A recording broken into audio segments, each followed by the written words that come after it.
ערב טוב לכולם, שמי לילך קורן, אני פסיכולוגית קלינית, חברה בדירקטוריון של אסטי. למי שלא מכיר, אסטי זה בעצם ראשי תיבות של ארגון הסכמתרפיה הישראלי. בעצם מדובר בארגון של מתנדבות שעומלות ככה כדי לגבש את קהילת מטפלי הסכמה בארץ, באמצעות כל מיני מפגשים והכשרות כמו סכמה בסלון, שזה איזשהו מפגש חברתי ומקצועי על מנת להעשיר את הידע בכל מיני נושאים מעולם הסכמתרפיה, ובאמצעות הכנס השנתי שנערך בפברואר השנה אי שם לפני המלחמה, וקיבל באמת גם פידבקים נלהבים. למי מכם ומכן שרוצים להמשיך להיות מעודכנים בעוד מפגשים, כנסים, הכשרות, אתם מוזמנים בשמחה לעקוב אחרינו בכל המדיות השונות, האתר של אסטי, פייסבוק, יוטיוב, אינסטגרם, ככה כדי לשמור קצת על קשר. אנחנו נפגשים ונפגשות כאן היום באמת בימים קשים, שבהם המדינה שלנו עוברת טלטלה קשה מאוד, וחלק גדול מקהילת המטפלים מתנדבים בצורה מאוד מרגשת בימים האלה, כדי לסייע לכל נפגעי הטראומה הרבים מאוד מאוד, ובמקביל לזה מנסים לספק איזשהו המשך של תמיכה למטופלים הקיימים, שזקוקים לתמיכה הזאת יותר מתמיד. על אחת כמה וכמה מטופלים שמתמודדים עם טראומה מורכבת או הפרעות אישיות, שפוגשים בימים האיומים האלה מגוון קשיים שקשורים באיזושהי ריאקטיבציה של טראומות עבר ושל חלקי עצמי או מודיום בשפת הסכמתרפיה. כדי לסייע לנו בחשיבה ובהתמודדות עם המצב המורכב הזה, דוקטור עופר מאואר הציע בנדיבותו הרבה להעביר לנו הערב סדנה. אני אציג את דוקטור עופר מאואר. דוקטור עופר מאואר הוא פסיכולוג קליני, מייסד ומנהל בית הספר החדש לפסיכותרפיה, וממקימי המכון הישראלי לסכמתרפיה, יושב ראש לשעבר של הפורום הישראלי לפסיכואנליזה ולפסיכותרפיה התייחסותית, בוגר תוכנית ההכשרה הבינלאומית לסכמתרפיה של דוקטור ג'פרי יאנג בניו יורק, ומדריך מוסמך מטעם החברה הבינלאומית לסכמתרפיה, ISST, מרצה עורך בתוכניות לימוד שונות בארץ ובחול, מטפל, מדריך ומלמד אונליין, ובין השאר בנימה אישית אני אגיד שעופר הוא גם המדריך האישי שלי, מזה כמה שנים הפסקתי לספור, אז כיף לכם שתוכלו ככה לשמוע קצת ולהשתתף במילים החכמות שלו. זה ככה בנימה אישית. קצת על מבנה המפגש שלנו והסדנה שלנו היום.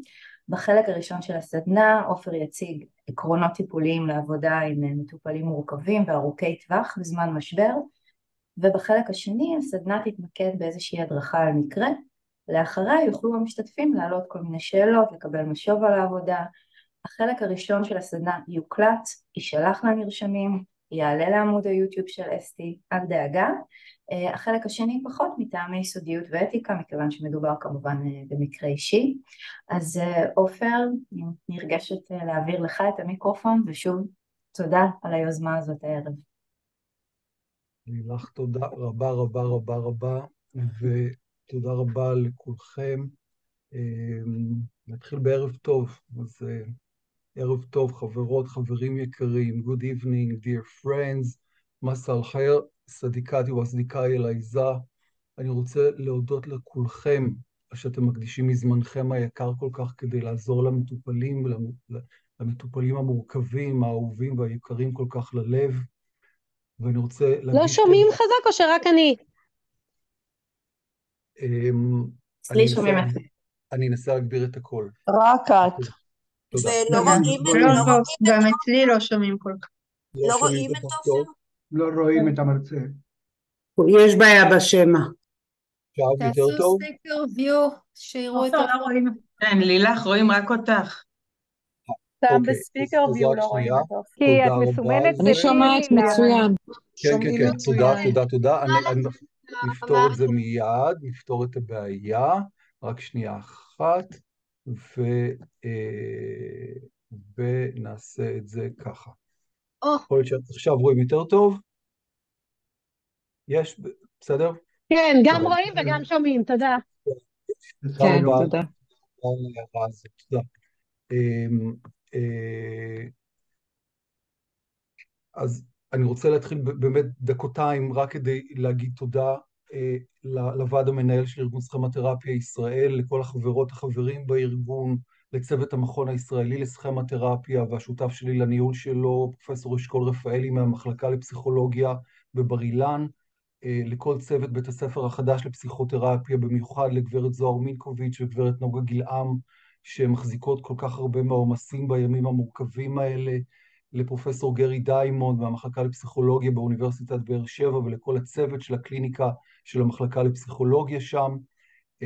אני רוצה לשלוח תודה ענקית מכאן לכל הפעילות והפעילים מהקהילות הטיפוליות שפועלות בשיתוף פעולה עם בית הספר החדש לפסיכותרפיה, קהילת הטיפול הזוגי ממוקד הרגש EFT ישראל, בהובלת גברת טל פדה ובתמיכתה האינסופית של גברת אילנה כץ מניו יורק, קהילת הטיפול הדינמי החווייתי המואץ ADP, בהובלת גברת נטע עופר, ולקהילת הסכמתרפיה בהובלת הוועד המנהל של ארגון סכמתרפיה ישראל.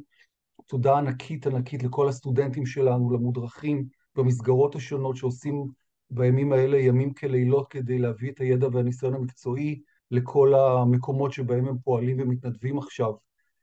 אני רוצה מראש לומר תודה לגברת שירי אנגל חן, שהתנדבה להציג בפני כולנו מקרה של מטופלת, שאיתה היא עובדת ושחווה קושי מיוחד עקב המצב, ואנחנו ננסה לחשוב ביחד איך אפשר לסייע למטופלת הזאת בימים המורכבים האלה. אז מראש תודה רבה שירי על הנדיבות שלך. אתם יודעים ככה, לפני שאנחנו נכנסים לנושא שלשמו התכנסנו, כמה הערות בנוגע לטיפול שלנו, בנו עצמנו. קודם כל אני מודע לזה שיש עכשיו המון התראות והזקות, זה נון-סטופ קורה בחצי שעה האחרונה. במידה ומישהו צריך לעזוב את המפגש בגלל הזקה, אנא שמרו על עצמכם, עשו זאת וזכרו שהחלק הראשון של המפגש כאמור יוקלט וישלח לכל המשתתפים והמשתתפות. אתן מוזמנות אם תרצו לשוב ולהתחבר אם התנתקתם, והצוות שיחד איתי פה, שמחזיקים את זה ביחד, אנחנו נעשה כל מאמץ להכניס את כולם כמה שאפשר מהר.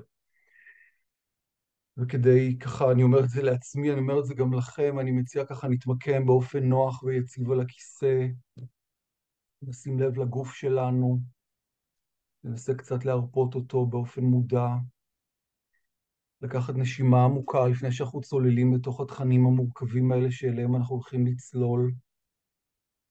אני רוצה להזכיר לכם שבכל רגע אתם יכולים לצאת, לחזור במועד מאוחר יותר, להקשיב להקלטה אחר כך אם יש משהו בתכנים שפוגש, שנוגע, שמפעיל משהו, ואתם צריכים לעצור. אנא, תרשו לעצמכם לעשות זאת, וחשבו גם על מקורות תמיכה אפשריים שיכולים לסייע אחר כך אם תזדקקו לכך. ובואו נזכיר לעצמנו, אנחנו כאן ביחד מאגדים כוחות כדי לנסות ללמוד ולצמוח ביחד, ונזכיר לעצמנו שאנחנו לא לבד. ועוד מילה ככה לפני, ואני רוצה כבר לבקש מכם לעשות משהו, תסלחו לי על זה, אבל אני ממש ממש רוצה, אם זה מרגיש בנוח ואם זה מתאים, אני רוצה לבקש מכל אחד ואחת, להיכנס לצ'אט שלנו ולכתוב בצ'אט המשותף איזה 2-3 משפטים שמתארים את הקושי או את הקשיים המרכזיים שעולים כרגע בעבודה טיפולית שלכם עם מטופל אחד או עם מטופלת אחת שמתמודדים עם טראומה מורכבת או עם הפרעת אישיות קשה, ושבימים האלה יש איזשהו קושי מיוחד או החמרה מיוחדת של התמונה. אני רוצה לבקש לא לציין כמובן פרטים מזהים על מטופלים, אלא רק מידע קליני כללי.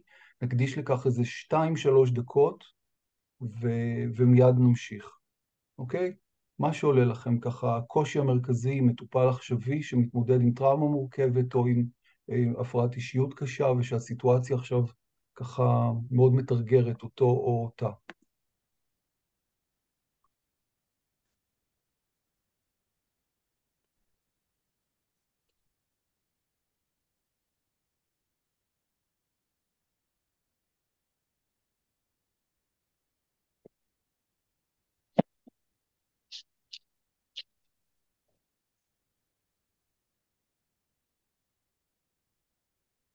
וואו, איזו רשימה.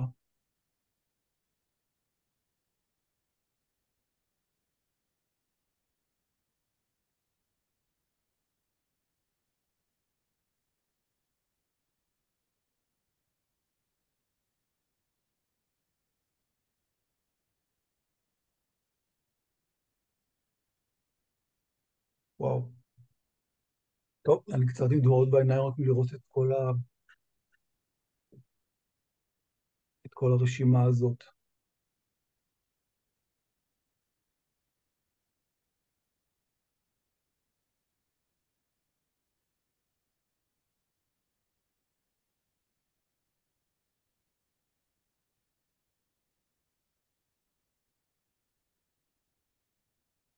תודה רבה רבה רבה רבה רבה על השיתוף. וכמה מילים על הקונטקסט הזה שבו אנחנו נפגשים, ואני אגיד דברים שכולנו יודעים, אני אגיד אותם, כי אני חושב שזה חשוב להגיד את זה, כי זה הרקע של כל החוויות האלה והתופעות האלה והדפוסים האלה שמתעוררים עכשיו. ואני אגיד את ה-obvious, כן? המדינה שלנו שרויה בהלם ובאבל כבד אחרי ההתקפה הרצחנית שגבתה מחירים כבדים מנשוא. האירוע הזה של הטרור הותיר אחריו זירות אימה מצמררות במספרים בלתי נתפסים של הרוגים, פצועים, שבויים. יש אלפי בני משפחה שכולים ורבבות תושבים סובלים מפגיעות נפשיות קשות, דיכאון, חרדה ועוד ועוד ועוד. הרסיסים של הזכוכית והדם עוד מפוזרים ברחובות, והרחובות של הרבה ערים והרבה עיירות והרבה כפרים וקיבוצים ריקים מאדם, וניצולים ועדי ראייה חוו אירועים טראומטיים שלוו אותם כל חייהם. ילדים ובני נוער חוו בבת אחת אובדן של הורים, בית, תחושת ביטחון בסיסי בעולם, מעגלי ההשפעה רחבים לאין שיעור, והחברה כולה תישא צלקות עמוקות של כאב, של פחד ושל ייאוש עוד הרבה זמן. הזעם והזעקה לצדק מתערבבים היום עם תחושת אבל כבד וחוסר אונים, והאומה כולה נדרשת להתגייס למשימה של שיקום פיזי ונפשי, ועל כולנו מוטלת המשימה למצוא דרכים להתמודד עם הטראומה הקולקטיבית, כדי להשתקם ואולי אפילו, אני אומר בזהירות, לפרוח בעתיד ולשגשג. אז בואו ניגש לנושא שעל הפרק. כי כמו שעולה נורא ברור מההודעות שאתם כתבתם, ואני מודה לכם על זה שוב, אחד האתגרים הקליניים שרבים מאיתנו מתמודדים איתו בימים האלה, זה בעצם ההשפעה שיש למשבר הזה על מטופלים עם טראומה מורכבת, או הפרעות אישיות קשות, ומטופלים שאיתם אנחנו עובדים בעצם בפסיכותרפיות ארוכות טווח, בגישות שונות, כן? כל אחד בגישה או בגישות שבהם אתם עובדים. וגם בימים רגילים, המטופלים האלה מעסיקים אותנו המון הדרכות, המון תמיכה אנחנו צריכים עם המקרים האלה, בגלל המורכבות הרבה של התמונה הקלינית, בשל ריבוי הסימפטומים, בשל הקשיים ביצירת קשר, בגלל הטריגרים המרובים שמפעילים את המטופלים שלנו מחוץ לחדר, בתוך החדר, בכל מיני אופנים. ומה שככה אני מתרשם, זה שבימים האלה, מאז האירוע, אנחנו רואים כמה וכמה תמונות חוזרות עם המטופלים האלה. שתיים מרכזיות, אוקיי? הראשונה זה בעצם החמרה של סימפטומים או של דפוסים שכבר קיימים. חרדה, דיכאון, בדידות, תחושת חוסר אונים משתקת, גלישות פסיכוטיות, דיסוציאטיביות חריפה, אובדנות על גווניה השונים, וגם מגוון של התנהגויות סיכון עצמי, פגיעה עצמית, והרשימה ממשיכה וממשיכה. והסוג השני של הקשיים קשורים בעצם באיזה מין הצפה, לפעמים לראשונה ולפעמים זה מין הצפה מחדש, של זיכרונות ושל חוויות טראומטיות מהעבר, שמופיעים כמובן יחד עם שלל הרגשות האיומים והחוויות הבלתי נסבלות וכו' וכו'. ובעצם המטרה של המפגש שלנו היום היא לנסות ולהציע מספר דרכים, גם כדי לארגן ולהמשיג את המידע אודות המטופל או המטופלת בשפה ברורה, באופן שמאפשר לגזור מתוך ההמשגה הזאת התערבויות ספציפיות, שיכולות אולי לעזור במשהו עם המורכבות ועם הקושי,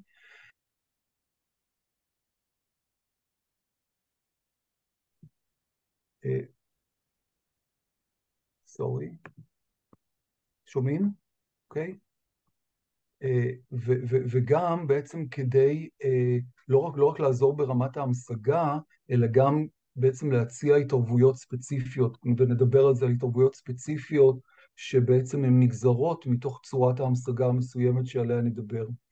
ובעצם הרעיונות, הכלים שנדבר עליהם היום, האסטרטגיות, הם בעצם לקוחים ממודל הסכמתרפיה, שהוא מלכתחילה נוצר כדי לסייע לאנשים שסובלים מקשיים כרוניים, מדפוסים חזרתיים, שמגבילים את היכולת שלהם לחיות חיים טובים ומלאים. ואני רוצה ככה, ברשותכם, להעלות את המצגת, שזה כמובן אתגר טכנולוגי רציני. בואו נראה איך זה הולך.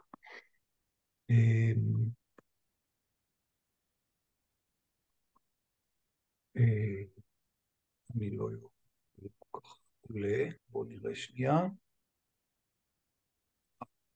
ככה.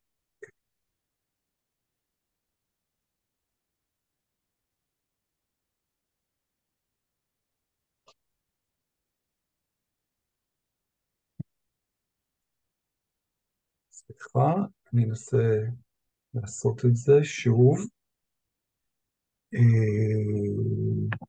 Here we go. הנה אנחנו פה. אוקיי.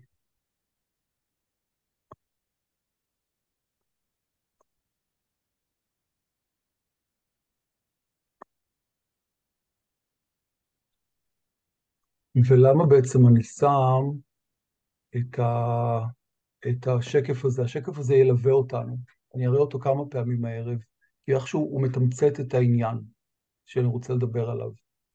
והעניין הוא, כאילו, העניין הוא כזה, טריגרים הרבה פעמים הם מעוררים סכמות או חוויות, תכף נדבר על מושגים, הם מעוררים חלקים מאוד מאוד מאוד כאובים, פרובלמטיים, מפחידים בנפש, ורבים מאיתנו מאוד מאוד מאוד נבהלים, מתקשים, כשהמטופל מתאר שהוא מופעל, כשהמטופלת מספרת על טריגר שהפעיל בצורה מאוד מאוד מאוד קשה וחריפה. אנחנו בסכמתרפיה, אנחנו רואים טריגרים כאוצרות. ג'פרי יאנג טבע את המונח הזה, triggers are treasures. הוא חוזר על זה בכמה וכמה מהכתבים שלו, אחד מ-2018. אנחנו רואים טריגרים כאוצרות, בגלל שהטריגרים הללו, בעצם כשמופיע טריגר, הוא לוקח אותנו ישירות אל אותו מקום שבו המטופל זקוק לעזרה, לאותו חלק בנפש שהכי הכי זקוק כרגע לאיזשהו סוג של תמיכה, לאיזשהו סוג של עזרה. הטריגר בעצם חושף את אותה חוליה, שכרגע זאת החוליה כנראה הכי חלשה, הכי פגיעה, הכי זקוקה, מתוך כל מערך הכוחות, מתוך כל מערך החלקים שבתוך הנפש. ולכן, כשאיתות כזה מגיע לנו, זה בעצם הזדמנות כדי להעמיק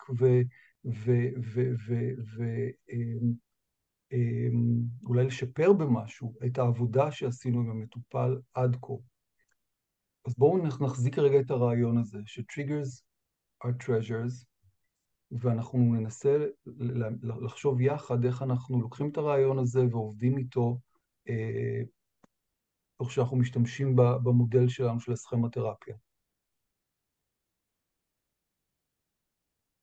בקצרצרה אני אגיד בעצם על המודל. אוקיי? סכמתרפיה בעצם זה מודל שפותח על ידי ג'פרי יאנג, פסיכולוג אמריקאי, הוא היה יד ימינו של בק, מייסד ה-cognitive therapy, ובעצם הוא לאחר שהוא עבר לניו יורק, ושם בעצם פתח את המכון לסכמתרפיה, והתחיל לעבוד עם מטופלים,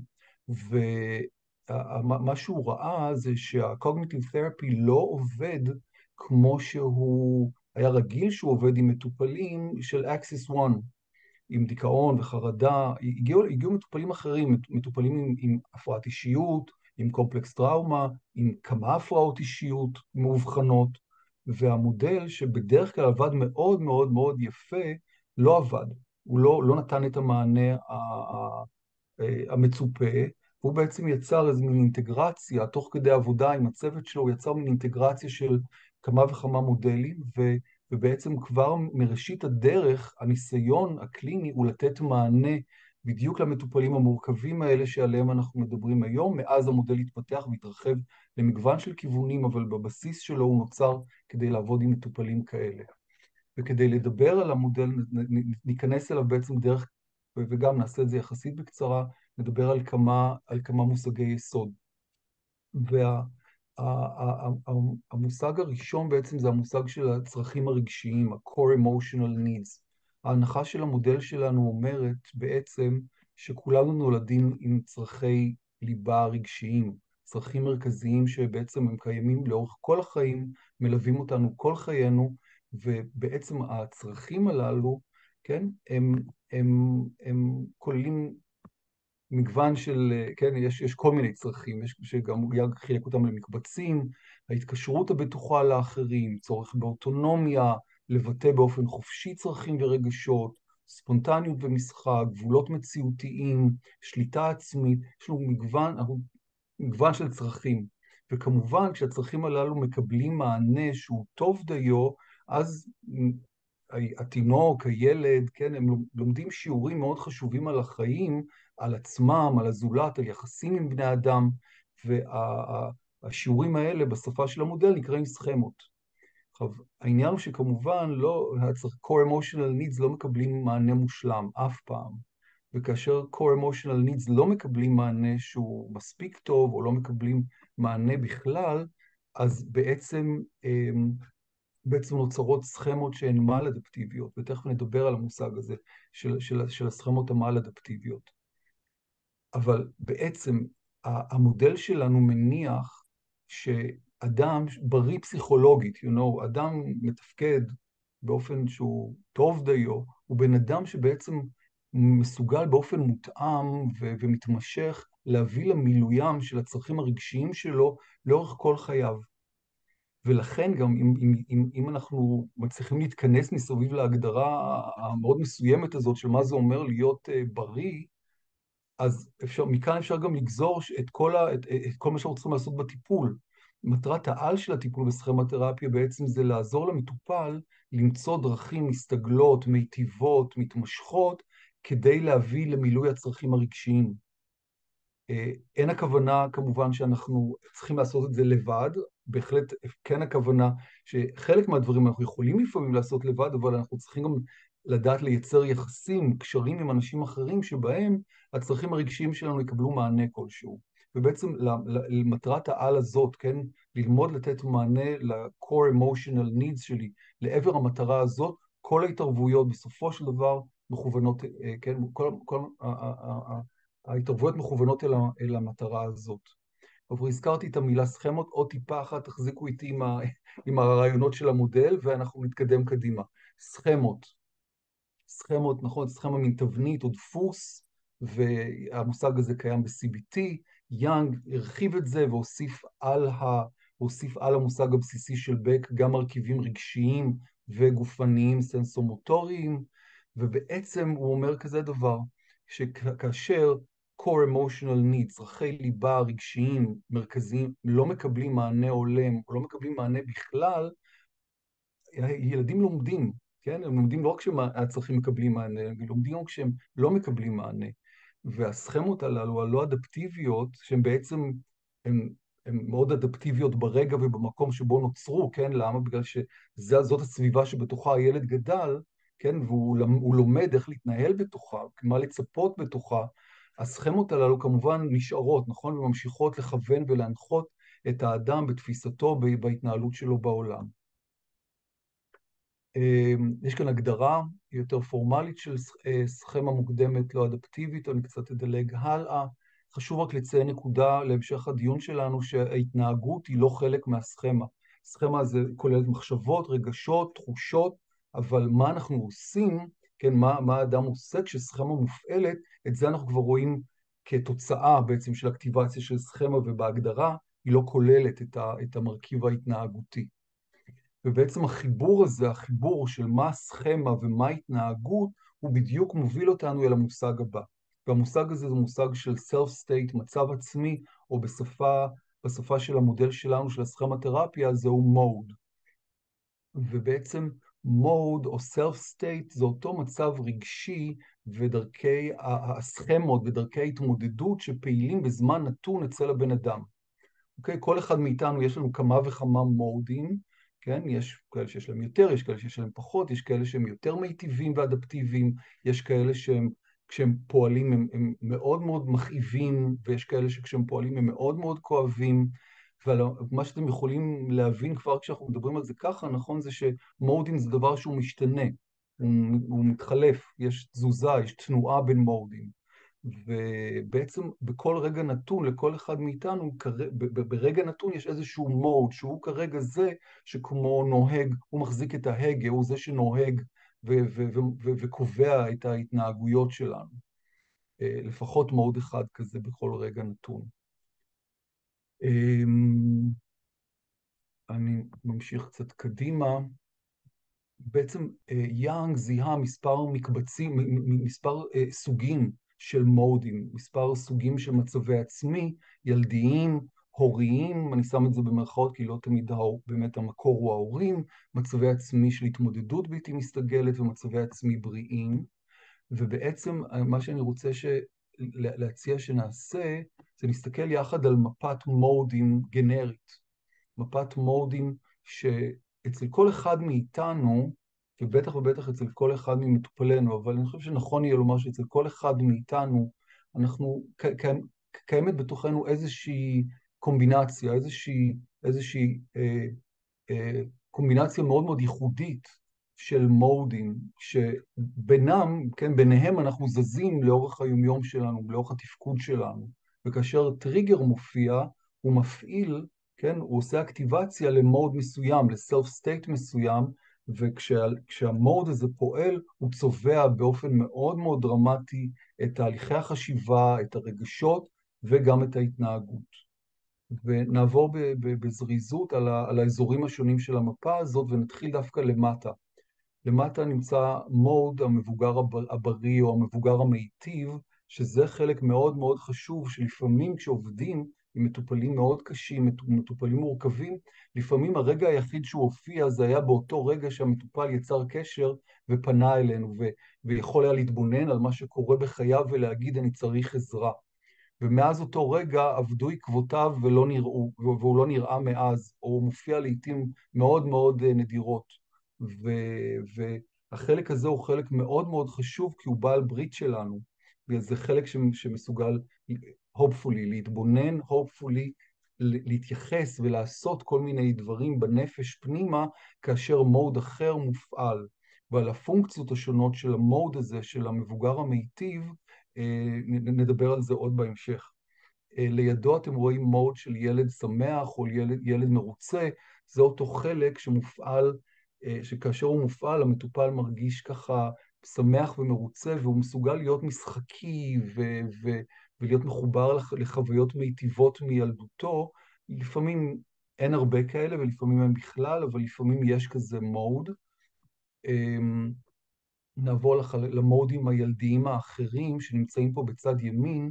באופן כללי אומר שבצד ימין של המפה יש לנו מודים, כל הצד הימני של המפה זה בעצם הצד שאחראי לכאב, זה צד שמכיל את הכאב הנפשי, ותכף גם יובהר מדוע, בגלל שהצד הזה מכיל בראש ובראשונה את הילד הפגיע, או את הילדים הפגיעים, אלה אותם מודים שמחזיקים את החוויות הקשות של העבר, רגעים שבהם הצרכים לא קיבלו מענה, יחד עם הרגשות הנלווים ודפוסי ההתנהגות הנלווים אליהם. ולידו יש ילד כועס, ושוב אני מזכיר, לא אצל כולם יש את כולם, אבל אצל כל מטופל או מטופלת יש איזושהי קומבינציה של המודים הללו. הילד הכועס, שכשהוא מופעל אצל הבן אדם המבוגר אנחנו רואים זעם והתפרצות ותחושה כזאת שזה לא פייר מה שקורה לי, זה לא פייר מה שעושים לי, וזה מגיע בצורה מאוד מאוד גולמית ומאוד ילדית בתחושה. יש גם חלק ילדי אימפולסיבי, שהוא ככה פועל יותר באופן גחמני, כי בא לי, כן? כי, בא לי משהו ואני פועל בהתאם לחשק. וכאן למעלה אתם רואים בעצם איזה מין קלאסטר כזה של מודים, שבמקור יאן קרא להם מודים הוריים, כי לא פעם הם תוצר של הפנמה ישירה של התנהגויות הוריות או התייחסויות הוריות אמיתיות, אבל עם הזמן ככה המודל התפתח, והיום אנחנו מבינים שכמובן לא תמיד זה ההורים, והמודים מהסוג הזה מתפתחים גם באופנים אחרים, שהם לא רק תוצר של לא רק הפנמה ישירה, וכאן אנחנו יכולים למצוא למשל מוד ביקורתי, כן, שמתקיף פנימה ומעורר תחושות מאוד מאוד קשות במוד של הילד הפגיע, מוד שמעורר חרדה, כן, כשהוא עושה קטסטרופייזינג וכמו אומר, משדר כל מיני מסרים מפחידים מאוד. יש מוד מעניש, כן, שוב המסרים הם עם אופי מאוד מאוד מעניש, מאוד פיוניטיב. יש מוד מאוד מאוד דרשני, כן, כאילו שצריך לעמוד בסטנדרטים מאוד מאוד גבוהים של מוסריות או של תפקוד ועוד ועוד, וגם מוד שהוא הגסלייטר, אנשים שעברו גסלייטינג או עמעום התודעה, נדמה לי שכך מתרגמים את זה לעברית, הם אנשים שלא פעם גם מפנימים איזה מין קול פנימי, איזה מין מוד פנימי כזה שהוא מטיל ספק בחוויות שלהם, בתחושות שלהם, ומאוד מאוד מקשה על התפקוד שלהם. ובעצם הקומבינציה הזאת של מודים מהסוג הזה של אלה שלמעלה, הביקורתיים והשאר, והמוד הילדי, הפגיע, הקומבינציה הזאת בעצם מייצרת המון המון המון מצוקה, המון כאב נפשי. ומרבית האנשים מייצרים בעצם מערכת הגנתית, כן? מין מודים שנועדו כדי שהכאב בעצם לא יורגש, או שאפשר יהיה איכשהו להתמיר אותו, להמיר אותו למשהו אחר. והמודים הללו מתחלקים בגדול לשלושה, מוד אחד של פיצוי יתר, שבבסיסו יש בעצם מין היפוך של 180 מעלות על החוויה של הפגיעות, כך שלמשל אם כאן יש חרדת נטישה מאוד גדולה, במוד של פיצוי היתר אנחנו נראה נטישה, אני נוטש לפני שינטשו אותי, או אם פה אני מרגיש מאוד מאוד פגום, בפיצוי היתר יהיה אני מרגיש כאילו מעל, כאילו יותר טוב מהאחר. אוקיי? אז כאילו זה תמיד יהיה במין 180, פיצוי היתר יהיה בדרך כלל ב-180 מעלות, לחוויה שמגדירה את הילד הפגיע. יש גם מוד שבבסיס שלו זה ניתוק, או איזושהי התמרה של רגש אחד ברגש אחר, מגוון ההגנות של הדיסוציאטיביות, התמכרויות, הם חלק מהמופעים של המוד הזה. לפעמים אנחנו קוראים לו detach protector, לפעמים קוראים לו detach self-soother, אבל בגדול הרעיון זה כשאני במוד הזה, אני לא במגע עם הרגשות המכאיבים של הילד הפגיע, שבמוד הילד הפגיע, וה-compliance surrender זה מין מוד כזה שבעצם שבבסיס שלו זה מין התנתקות מהצרכים והרצונות שלי עצמי, מין התבטלות עצמית כזאת ושימת פוקוס, דגש על צרכים ורצונות של אחרים. המוד הזה נקרא compliance surrender mode. ובעצם המערכת הנפשית הזאת שכרגע היא נראית כמו איזה מין משהו כזה סטטי, כן? אנחנו מסתכלים על איזה מין פוטו סטטי, זה למעשה היה צריך להיות מתמונת וידאו זזה, בגלל שכל הזמן יש תנועה נפשית, ובתגובה לטריגרים שונים, מודים שונים נכנסים לפעולה, וכשמוד נכנס לפעולה, כאמור הוא צובע מאוד את החוויה, את המחשבות, הרגשות, וגם את ההתנהגות, ומסיבה זאת בדיוק להבין מהי מפת חלקי העצמי הבולטים, כן? בתפקוד של המטופל, הן המודים החלשים והן המודים החזקים, הן המודים המכאיבים והן המודים הכאובים, הן המודים שקשורים לכוחות ויכולת והן המודים שקשורים באמת לחוסר אונים וחולשה, כל המערך ההגנה, זה מאוד מאוד חשוב למפות את התמונה, בגלל שכשאנחנו נבוא להתערב, השאלה של איך להתערב, כן, ולדייק את אופי ההתערבות, אנחנו מאוד מאוד חשוב שנבין מי הם אותם מודים, מה הם אותם חלקי עצמי, שאיתם אנחנו כרגע עובדים. ולכן, כאילו, החלק הזה הוא חלק מאוד מאוד מאוד חשוב מהעבודה. בואו שנייה אחת נמשיך ונזכר בשרשרת שלנו. אנחנו מדברים בעצם על מטופלים, שתמונת המודים שלהם, מפת המודים שלהם היא מפה מאוד מורכבת ומאוד קשה. לא פעם הילד הפגיע זה ילד שעבר טראומות רציניות ביותר. כלומר, זה לא, בדרך כלל לא מטופלים שנגיד לא, הבית היה קר ולא הייתה הרבה אהבה. זה מעבר לזה. הרבה פעמים אלה מטופלים שהמון צרכים רגשיים שלהם לא קיבלו מענה, אבל בנוסף לזה גם היו טראומות אקוטיות מסוגים שונים. וברגע הקשה כל כך שאנחנו מצויים בו היום, אנחנו מתמודדים איתו, השרשרת, כן, אותה המערכת הנפשית מתחילה לחרוק באופנים מאוד מאוד מאוד בולטים, מאוד מאוד קשים. ואותם מודים שמופעלים, אותה חוליה, אותן חוליות חלשות, הן תהיינה במוקד ההתערבות שלנו. ואנחנו תכף נעבור לדבר על אופנים שונים שבהם אנחנו יכולים להתערב. ו-here we go, אוקיי? כי בעצם אחד המודים שחוזרים בצורה מאוד מאוד מאוד שכיחה, והם עלו בהודעות שאתם כתבתם, בתיאורים שאתם כתבתם,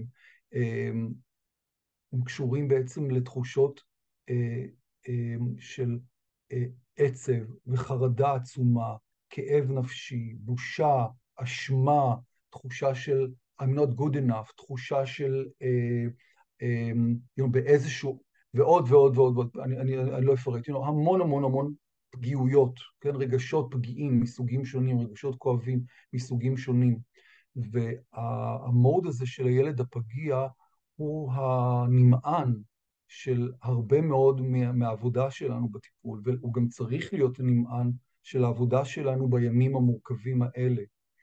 כשהחלק הזה מופעל והמטופל צריך להמשיך ולתפקד, לחיות את חיי היומיום שלו, הוא לא מסוגל לתפקד כאדם מבוגר, שאיכשהו מחזיק תפקוד.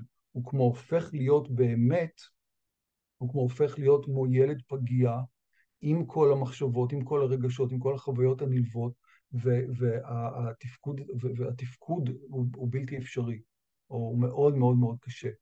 והאופן שבו בסכמתרפיה, העמדה הטיפולית הבסיסית, שגם שזורה בתוך מגוון של אסטרטגיות, זאת עמדה שנקראת הורות חלקית מתקנת, או limited reparenting. העמדה הבסיסית הזאת היא עמדה שמכתיבה איזושהי התמקמות מאוד מאוד מסוימת שלנו, המטפלים, המטפלות. המטפלים בסכמתרפיה לא עסוקים כל הזמן בלהקשיב ללא מודע, כמו שעסוקים מטפלים דינמיים. זה לא שאנחנו לא מקשיבים ללא מודע, אבל הפוקוס המרכזי שלנו הוא אחר. אנחנו גם לא עסוקים בסכמתרפיה כמו לא מעט מטפלים פסיביטיסטים או קוגניטיביים, שמחפשים את עיוותי החשיבה ומנסים לעבוד עליהם, ומחפשים למצוא אותם ולעבוד עליהם. בסכמתרפיה אנחנו מנסים להקשיב לאותם צרכי ליבה רגשיים שלא קיבלו מענה. זה המצפן שלנו, זה המצפן הטיפולי. ואנחנו מנסים להבין מהו הצורך, ואם כרגע מופיע מוד, לצורך העניין נגיד מופיע, המטופל כרגע activated, הוא triggered, כן? והוא כרגע במוד של ילד פגיע, מתוך העמדה של limited reparenting, מתוך העמדה של הורות חלקית מתקנת, אני אהיה עסוק בלנסות למצוא איזושהי דרך, בעזרת איזושהי אסטרטגיה טיפולית, ננסה למצוא איזושהי דרך לתת מענה כלשהו, חלקי, גם אם חלקי מאוד, לאותו צורך שהתעורר בקרב המטופל. וכמובן, העמדה הזאת היא נגזרת בצורה מאוד מאוד ברורה מהרעיון המרכזי של המודל. בעצם המטרה המרכזית, הפרויקט המרכזי של הטיפול, זה לעזור למטופלים למצוא דרכים אדפטיביות, לתת מענה לצרכים הרגשיים, לצרכי הליבה שלהם שלא קיבלו מענה. ולכן בעצם הקשר הטיפולי וכל ההתערבויות צריכים איכשהו לתת הכרה, ניסוח, תיקוף וגם סיפוק מסוים, גם אם חלקי, לאותם צרכים שלא קיבלו מענה בעבר. ובעצם מה שקורה בתוך התהליך הטיפולי הזה, זה שהמטופל מפנים את העמדה ההורית שלנו, אותה עמדה הורית מיטיבה, אותה גישה אכפתית, חמה, והעמדה הזאת הופכת ברבות הזמן, ותוך שימוש באסטרטגיות שונות, גם קוגניטיביות, גם חווייתיות וגם התנהגותיות, היא הופכת להיות חלק מהמוד של המבוגר הבריא, המבוגר המיטיב של המטופל.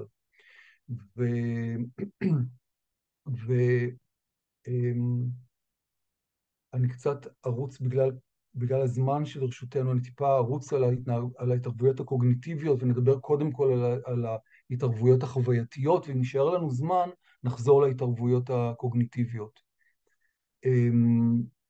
ואני אומר כזה דבר, בעצם בשונה מטכניקות יותר קוגניטיביות, שהכוח שלהן הוא באמת באיזושהי יצירה מצטברת והדרגתית של שינוי, הטכניקות החווייתיות הן הרבה יותר דרמטיות באפקטים שלהן. אנחנו בעצם מנסים לייצר חוויות רגשיות מתקנות, ואנחנו עושים את זה במגוון של דרכים, והיום אני אדבר בעצם על אסטרטגיה אחת שהינה העבודה בדמיון, או imagery rescripting. ובעצם מה שאנחנו מנסים לעשות, אני עובר קדימה עוד טיפה, ואני רוצה להודות לגברת גלית גלעד, ששלחה אליי את הקובץ, את העמוד הזה שמסכם מאוד מאוד יפה, אני עשיתי בו טיפונת שינויים לצורך המפגש שלנו היום. נדבר על עבודה בדמיון, והעבודה הזאת מתאימה במיוחד לאותם המצבים שבהם אנחנו פוגשים בחדר את הילד הפגיע. אני אדבר עוד מעט, אחרי שנסיים את זה, אני אדבר על מה קורה כשאנחנו פוגשים את ההגנות, אוקיי? את המודים ההגנתיים המרכזיים, ונדבר על העמדה שלנו מול או עם המודים האלה. ובואו נעבור על זה רגע ביחד. איך אנחנו עושים עבודה בדמיון? קודם כל אנחנו מזהים שבחדר נמצא הילד הפגיע, או הילדה הפגיעה. אנחנו צריכים לזהות מי הוא המוד. זה כמובן מאוד מאוד עוזר אם יש לנו את השפה, את המפה, עם המטופל או המטופלת, אבל אנחנו גם לא חייבים שתהיה המפה הזאת. כי אם אנחנו זיהינו שעכשיו זה החלק, זה אותו self-state שהמטופל נמצא בו, אנחנו יכולים להשתמש בו, ולפעמים אנחנו לא צריכים להזכיר למטופל את הטריגר שהיה, כי המטופל כבר עכשיו הוא טריגרד, הוא כבר עכשיו מופעל. לפעמים אנחנו צריכים להתחיל עם לעשות אקטיבציה של מקום בטוח, בדמיון. זה יכול להיות איזשהו מקום מעברו של המטופל, שהוא חווה איזושהי, אם הייתה לו חוויה של ביטחון ורוגע. אם אין כאלה, אז אנחנו יכולים לייצר ביחד חוויה כזאת בעזרת הדמיון.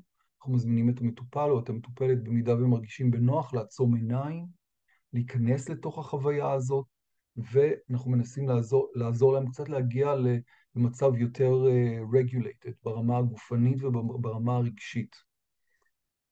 לאחר מכן אנחנו נרצה להתקרב אל הטריגר, כן? וזאת הסיבה למה הטריגר הוא האוצר, כן? כי הוא לוקח אותנו בדיוק אל המקום שבו צריכה לעשות העבודה. ואנחנו ננסה להתמקד פנימה ברגע המשמעותי ביותר, ברגש שהתעורר תוך כדי החוויה, בתחושות הגופניות. ננסה להתמקד, ואולי אפילו אם זה לא מספיק חזק באותו רגע, ננסה להעצים. אם לעומת זאת המטופל הוא overly activated, מה שלפעמים קורה, כן? ואנחנו צריכים לעשות down regulation. במקרים כאלה אפשר להזמין את המטופל לפקוח את העיניים. אולי אנחנו צריכים לעשות קצת grounding כדי דווקא להוריד את רמת האקטיבציה, וזה כדי לנסות ולשמור את המטופל בתוך חלון העוררות האופטימלי, ב-window of tolerance, בחלון הסבילות. והמצב הזה הוא בעצם, המצב שאנחנו מחפשים זה מצב שבו המטופל מרגיש, אבל הוא לא בתוך טראומה זו, הוא לא בתוך הוא לא ברטראומטיזציה, כן? כי זה לא עוזר לעשות למטופל פלשבק בחדר. פלשבק בחדר הוא לא טיפולי. אנחנו רוצים אקטיבציה במידה מסוימת. וonce השגנו את האקטיבציה המסוימת הזאת, אנחנו מבקשים מהמטופל לנסות ולקחת את הרגש, את החוויה הגופנית ואת הרגש, ולחפש את אותו רגע הכי מוקדם בילדות שרק אפשר, אותו רגע שבו בעצם איזשהו צורך לא קיבל מענה, איזשהו צורך רגשי לא קיבל מענה. ומה אנחנו פוגשים שם באותה תמונת עבר, זה יכול להיות רגע שכבר שמענו עליו, זה יכול להיות גם רגע שכבר עשינו לגביו עבודה חווייתית. אבל מה מאוד מאוד ברור, זה שאם אותו רגע שב ומתעורר, והמטופל מוצא את עצמו כמו נחטף, והופך להיות הילד הקטן, זה אומר שמשהו שם במה שעשינו עד כה לא היה מספיק. עכשיו, זה לא סיבה להלקאה עצמית ולביקורת וזה, זה פשוט, ככה זו טבעה של העבודה, נכון? ולכן גם triggers are treasures. כל פעם שמופיע טריגר, הוא אומר, הנה, פה צריך לעשות עוד עבודה. וזה בסדר גמור שזה קורה. זה קורה לאורך טיפול המון פעמים שמטופלים מגיעים, they get activated בחוץ, they get activated בחדר, וזה סימן שפה צריך לעשות את העבודה. וזה בסדר גמור. מתחילה להתעורר איזושהי סצנה שאותה אני מבקש מהמטופל לתאר בגוף ראשון ובזמן הווה, ואני מנסה בעצם שמה להבין מה חושב אותו ילד קטן, מה חושבת הילדה, מה היא מרגישה, מה הילד הזה צריך עכשיו, what's the core emotional need, שכרגע לא מקבל מענה, אוקיי? ואז, וכאן אני בסעיף 7, אנחנו מנסים להזמין לתוך התמונה, כן? אותה תמונה שרצה בתוך במיינד של המטופל, אנחנו מנסים בעצם להזמין איזשהו מבוגר מיטיב.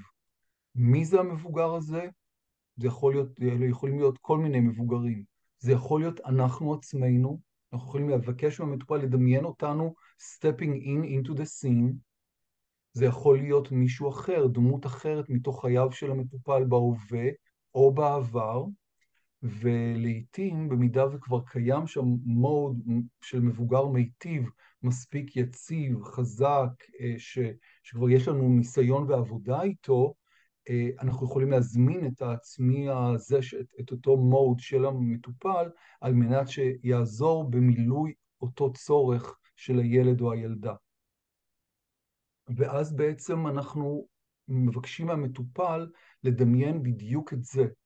אנחנו יכולים להגיד כל מיני דברים, להזמין את המטופל לדמיין כל מיני דברים, ואני אדגים. למשל, ברגע מסוים, נגיד, מטופל שסיפר שהוא יושב הסצנה שהוא נזכר בה, זה שהוא יושב במושב האחורי של האוטו, ואחיו שיושבים משני צידיו, ואביו שנוהג באוטו, שלושתם מבקרים אותו ביקורת מאוד מאוד מאוד אכזרית, ומאשימים אותו בכך שהתקף הלב של אמו נגרם בגינו. והוא יושב שם בודד ועצוב ומפורק ואשם ומרגיש נורא והיום, שבעצם הוא הרג את אמא. ואף אחד לא, ואין שם אף אחד שעוזר לו, אף אחד לא עומד לצידו. ובאותה סצנה, מה שאני בחרתי לעשות באותו רגע, זה ביקשתי ממנו לדמיין אותי מצטופף שם איתו במושב האחורי של המכונית, ומדבר עם אחיו ועם אבא שלו, ובעצם יוצא שם להגנתו ואומר כל מיני דברים, שכל אחד ואחד מאיתנו, אם היינו באמת נמצאים שם באוטו הזה, והיינו עדים לסצנה, אלה הדברים שאנחנו היינו אומרים. אוקיי? כאילו, תחשבו על רגעים כאלה שבהם סיפורים שאתם שומעים מהמטופלים שלכם, על דברים שהם חוו, אם אתם הייתם העובדת הסוציאלית מטעם הרווחה שנכנסת הביתה, וזה מה שהיא רואה באותו רגע, מה היא הייתה עושה? מה היא הייתה אומרת? זה הדבר שהמטופל שלנו צריך שיקרה באותו רגע. והמצפן שמכוון אותי ברגעים האלה, אני מנסה לבדוק מה, מה הילד הזה צריך, מה יגרום לו להרגיש מוגן, אהוב, רצוי, לא לבד בעולם, וכו' וכו' וכו'. הכל בהתאם לאותו צורך רגשי שלא קיבל מענה בצורה מספיק טובה באותו רגע. עכשיו, החוויה הזאת זאת חוויה שאנחנו צריכים להשתהות בה. זה לא זבנג וגמרנו, זה לא כזה מין, טוב, נכנסתי, אמרתי 2 משפטים וזזנו הלאה. צריך להשתהות במקום הזה ולעשות לזה ככה to unfold ולתת הרבה מאוד ולידציה ולהיות מאוד מאוד איטיים, מאוד מאוד רכים, מאוד מאוד ככה חזרתיים, אוקיי? כי לוקח למוח זמן עד שהוא ככה מוכן ככה to rewire, to rescript את התסריט הישן. עכשיו, כדי להסיר דאגה מלבכם, אם אתם לא עובדים בדמיון, אם אתם לא רגילים לעבוד באופן הזה, אין הכוונה, אנחנו לא מנסים לדפוק את הזיכרון של המטופל וכאילו לשנות את הזיכרון באופן כזה שאומר לו, מה שהיה זה לא מה שהיה, זה מה שהיה. אנחנו בעצם מוסיפים לו חוויה לתוך מאגר החוויות הקיים. כן, הוא יודע מה קרה, אבל עכשיו, בנוסף לחוויה הזאת שהצורך לא מקבל מענה, hopefully נרשמה החוויה שהצורך כן מקבל מענה. והחוויה הזאת היא הופכת להיות, hopefully היא הופכת להיות משאב, כאשר משהו מפעיל את אותו self-state, את אותו mode בהווה. לפני שאנחנו עוזבים את אותו ילד בדמיון, אנחנו בודקים אם הוא צריך משהו נוסף, ואז אפשר לעשות סיבוב נוסף של ריפרנטינג, ולאחר מכן אנחנו נחזור לסיטואציה שהיוותה את הטריגר, לסיטואציה של ההווה. אנחנו כמו הלכנו לכן גם קראנו לערב הזה לרפא את ההווה בעזרת העבר. ההווה שלנו מלא בטריגרים עבור כולנו, ואנחנו יכולים לקחת את הטריגר הזה ולצעוד על הגשר אל העבר ולבדוק מה מתעורר באופן אסוציאטיבי בתוכנו, מה מטעין את הרגע הזה בכל כך הרבה מצוקה. כן? ברור שההווה יש בו המון המון מצוקה, נכון? אבל מה הופך אותה לכזאת שאי אפשר לתפקד, שאי אפשר לחשוב, שאי אפשר לעשות שום דבר?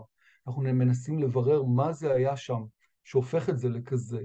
אנחנו מנסים למשאב, כן? לחזק את אותו חלק, את אותו ילד, ואחרי שעשינו איזושהי התערבות משמעותית שם, אנחנו צועדים חזרה על הגשר אל ההווה, ובודקים את האפקט של ההתערבות שלנו. מה קורה עכשיו כשאנחנו חושבים על אותו טריגר, כשמתעורר אותו טריגר? האם משהו השתנה?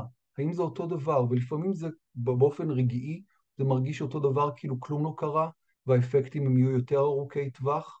לפעמים צריך לעשות את זה בכמה פגישות חוזרות, אבל הרבה פעמים החוויה הזה, משהו קצת זז, משהו מצליח להפוך את הזיכרון הטראומטי לזיכרון מסוג אחר, לזיכרון היסטורי, משהו שקרה לי, אבל אני איכשהו מצליח לזוז ממנו הלאה, כן, לא להישאר תקוע בו, נעול בטראומה זון.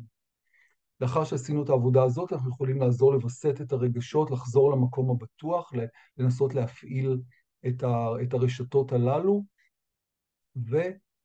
ודיבריפינג, מדברים עם המטופל על כל החוויה, מנסים ככה להבין מה עבד, מה פחות עבד, מה היה משמעותי, וכו' וכו'.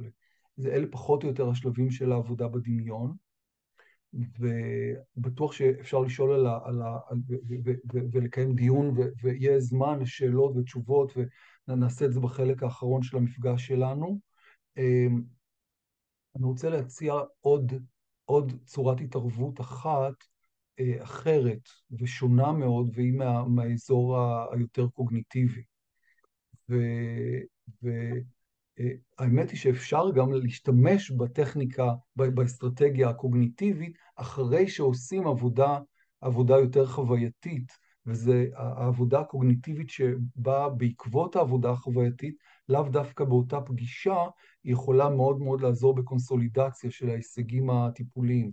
אז אני אחזור קצת אחורה, ואני אדבר איתכם על אחת מהאסטרטגיות שמאוד מאוד חביבות עלינו במכון לסכמתרפיה, וזה הפלאש קארד, או כרטיס הברקה. פלאש קארד זה בעצם איזה מין סיכום כתוב או מוקלט של התגובות של מוד המבוגר המיטיב, כאשר יש איזושהי אקטיבציה של אחד מהמודים האחרים. ופלאש-קארד זה מאוד מאוד מאוד חשובים כאסטרטגיה לעזור למטופלים שהם מאוד טראומטייזד, שהם מאוד מתקשים בתפקוד, כי בעצם מה קורה? הרי אנחנו לא יכולים להיות החבר הטלפוני שנמצא שם בכל רגע וכל שנייה, כדי להזכיר למטופל את העבודה שעשינו ביחד, או להזכיר אפילו מה הוא עצמו אמר, מה היא אמרה, מתוך המקום של המבוגר המיטיב לילד הפגיע, ממש בפגישה האחרונה. כי מה קורה? מגיע הטריגר והמטופל כמו נשאב לשם, וכל העבודה הטובה שעשינו הופכת להיות פחות נגישה, פחות זמינה. ובעצם הפלאש-קארד הוא זה מין ניסיון קצת טכני, קצת מגושם, אבל עובד כמו לא יודע מה, כן? ברגע האמת, אם זוכרים להשתמש בו, אתם יודעים, זה כמו כל מיני התערבויות נהדרות. אם משתמשים בהם, אז לפעמים זה גם עובד. ולפעמים מטופלים זוכרים שהכנו פלאש-קארד ושולפים אותו ומסוגלים להזכיר לעצמם מה זה הדבר הזה מתוך המבוגר המיטיב, מה הם יכולים לעשות בקשר לאקטיבציה שלהם ברגע כזה או אחר בחייהם. מתחילים עם זיהוי הרגש הנוכחי. כרגע אני מרגיש ככה וככה, בגלל הטריגר, כן, המצב שעורר את הסכמה. אבל, ועכשיו אנחנו נכנסים לזיהוי, אני יודע שמה שגורם לי להרגיש ככה זה כנראה איזושהי סכמה, שיעור חיים שלמדתי, או מוד, תרצו לשנות את השפה, לאיזשהו מוד שכרגע הופעל. ולמדתי את זה בעבר כתוצאה מזה שאלה ואלה היו החוויות שחוויתי.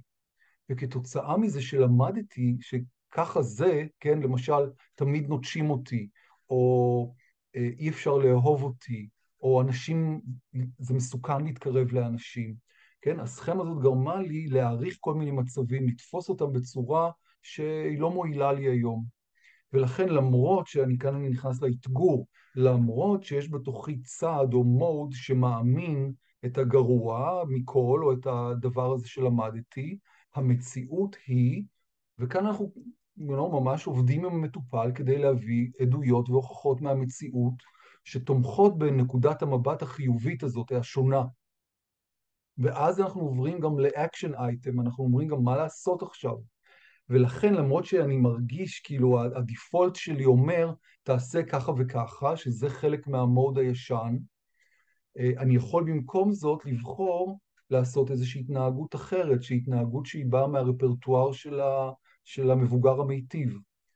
והסיכום הזה, אפשר לעבוד ולכתוב את זה עם המטופל תוך כדי הפגישה, תוך שעוברים על אופני האקטיבציה הרגילים שלו או שלה, אנחנו יכולים להכין את זה ביחד. לא פעם אני אוהב להקליט את זה בקולי שלי, בטח בשלבים מוקדמים של הטיפול, אנחנו מקליטים בקולנו שלנו, והמטופלים אחרי כמה זמן אומרים, וואלה, אתה יודע, כבר יש לי איזה מין קול קטן בראש כזה, שהוא קצת מדבר הוא מדבר עם הקול שלך, והוא אומר, וואלה, תנסה לעשות ככה וככה, או אומר איזה חלק מתוך הדבר הזה, וזה איזה סימן כל כך טוב, שהמסרים האלה כבר מחלחלים ונקלטים, והופכים להיות חלק מהרפרטואר של מוד המבוגר המיטיב לתוך המטופל. אני רוצה להדגיש משהו לפני שאנחנו עוברים, ואני אציג את שירי. אני רוצה לומר, מדובר כרגע, מה שהצגתי זה, you know, this is the crash course of schemotherapy, כן? הרעיונות המרכזיים בבום, כזה המפה במהירות, ושתי אסטרטגיות בולטות, כדי קצת לטעום, וגם אולי לקחת וליישם, כן? ברגעים מסוימים, באדפטציות מסוימות, עם מטופלים שאיתם אתם עובדים, גם אם אתם לא עובדים בסכמתרפיה, כן? זה יכול מאוד מאוד לעזור למטופל, כן? להבין איזה חלק בתוכו יתעורר ברגע מסוים. זה יכול מאוד מאוד לעזור, לחזור לרגע מהעבר שמרגיש למטופל emotionally relevant לתפקוד הרגשי שלו היום.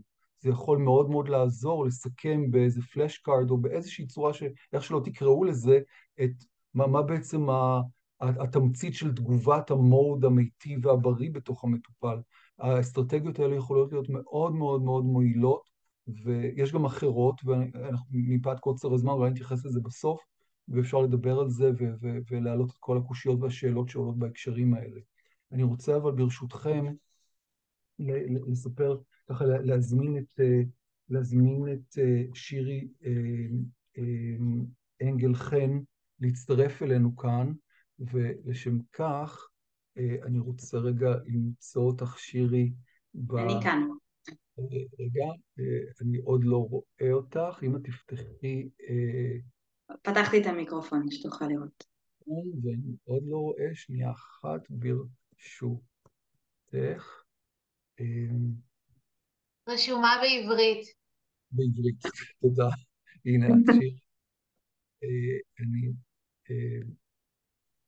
אהלן. אני רוצה להציג אותך, שירי, בסדר, בפני החברים שאיתנו. שירי אנגל חן היא עובדת סוציאלית קלינית, היא מטפלת ב-CBT וב-EMDR, מוסמכת בסכמתרפיה. שירי עובדת בקליניקה במודיעין וביחידה לטיפול יום במרכז לבריאות הנפש באר יעקב. ושוב, תודה רבה רבה שאת איתנו הערב, ואני רוצה להזמין אותך לספר לנו על המטופלת, על מיכל, שם בדוי. רגע לפני, אני רוצה גם להגיד לך תודה, עופר, שחשבתי מה שהעלית את הרעיון הזה של הזום הזה, כמה שזה כל כך משמעותי בתוך כל באמת אלפי זומים המאוד מאוד חשובים, אבל שמעודדים אותנו ללמוד עוד על טראומה ואיך לטפל בנפגעים. אתה עזרת לכולנו כרגע לעצור ולחשוב על המטופלים שלנו, מטופלים שעוד לפני המלחמה, וזה כל כך כל כך חשוב. תודה לך על זה. טוב, אז אני אציג את מיכל. דיברנו עליה ככה בטלפון, יש המון המון המון מה להגיד. נכון, מישהו כתב להפסיק את ההקלטה, תודה. כן, נכון מאוד. תודה שאתם עוזרים כזה להחזיק את זה.